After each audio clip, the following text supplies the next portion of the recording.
বন্ধুরা, আমি এখন আড়তের থেকে তেলাপিয়া মাছ এনেছি। এনে এই যে তেলাপিয়া মাছটা ভাজা বসিয়েছি, আর কচুর গাঁটি দিয়ে আলু দিয়ে হবে, মশলা করেছি ধনে পাতা। দেখো, ঘুম থেকে উঠে মেয়েদের কত যে কাজ থাকে, তোমাদের সেগুলো আজকে তোমাদেরকে বলবো। কেমন? মাছ ভাজাটা হোক।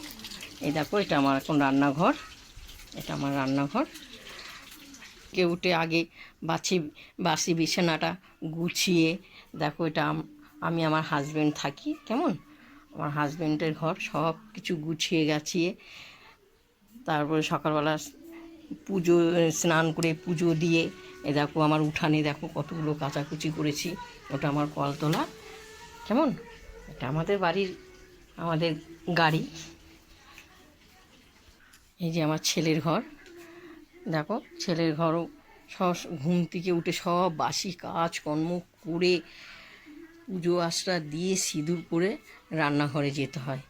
মেয়েদের যে কত কাজ সামলাতে হয় বলার মতন না। চলো দেখি আমার মাছটা কতটা দূর হয়েছে। হ্যাঁ, ছেলে মেয়েদেরকে সামলানো, স্কুল পাঠানো। হ্যাঁ, মাছটা আমার পুরো ভাজা হয়ে এসছে। দেখো দেখো, কেটে কেটে দিয়েছি। তোমরা এবার রান্নার রেসিপিটা দেখো। সব প্রত্যেক ঘরে হাজবেন্ডরা বলে মেয়েদের কী কাজ, তোমরা কী করো দেখেছো? তোমরাই বোঝো। মেয়েদের বাজার হাট, ছেলে মেয়েদের স্কুল দেওয়া, টাইম মতন খাওয়া, তাদেরকে গুছানো, ঘরে হাজবেন্ডদের রান্না করা, এগুলো কি কাজ নয়? দেখো সব মাছ ভাজা হয়ে গেছে। কেমন? এরপর আমি তেল দেবো, আর একটু তেল দেবো। তেলটা আমার গরম হয়ে গেছে। এটা রাঁধুনি ফোড়নটা দেওয়া হলো।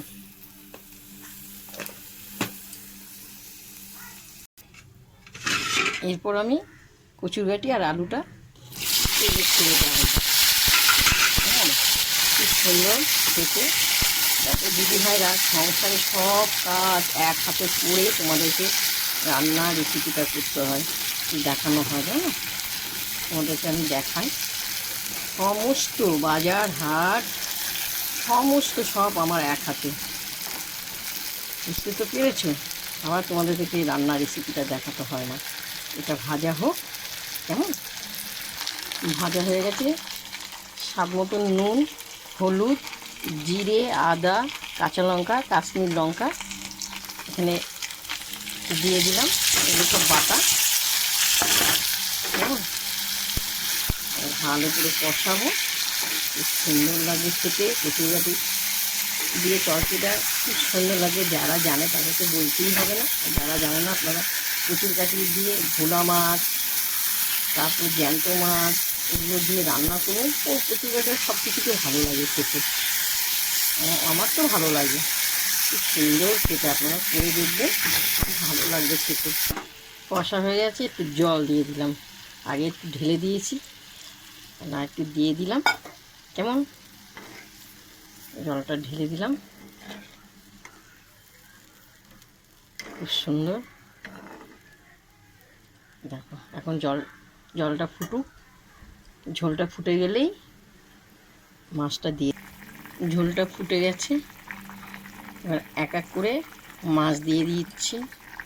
দেখো মাছগুলো আমি এভাবে কেটে কেটে দিয়েছি, খুব ভালো ঢুকে যাবে মশলাটা। সব দিয়ে দেবো মাছ। খুব সুন্দর।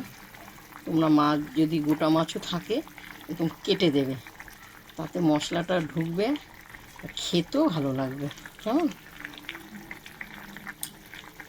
তরকারিটা ফুটে উঠুক। তরকারিটা আমার হয়ে গেছে। এরপর আমি ধনে পাতা ছিটিয়ে দিলাম। কেমন? খুব সুন্দর দেখাচ্ছে। কচুর গাঁটি দিয়ে আলু দিয়ে তেলাপিয়া মাছ, খুব ভালো লাগছে দেখতে দিদিভাইরা। এবার আমি নামাবো। খুব সুন্দর। দেখো খুব সুন্দর হয়েছে কচুর গাঁটি দিয়ে তেলাপিয়া মাছটা। অসাধারণ অসাধারণ, দেখতে পাচ্ছ? খুব সুন্দর এসছে কালারটা, ভালোও লাগছে। প্রথম থেকে তোমাদের লাস্ট আমি তোমাদের রান্নার রেসিপিটা দেখিয়েছি। আর সংসার সামলিয়ে মেয়েদের কত রান্না করতে হয় সেটাও তোমাদেরকে দেখিয়েছি। বুঝতে পেরেছো? কত পরিশ্রম করতে হয়, করে রান্নাঘরে ঢুকতে হয়। কেমন? তোমাদের যদি ভালো লাগে তোমরা একটা লাইক দিও, শেয়ার করো, কমেন্ট করে জানাও কেমন। তোমরা সুস্থ থাকো, ভালো থাকো, আর সকলকে ছোট বড়দেরকে আমি আন্তরিক ভালোবাসা জানাই। টাটা। তোমরা লাইভটা দিও, ভুলে যেও না।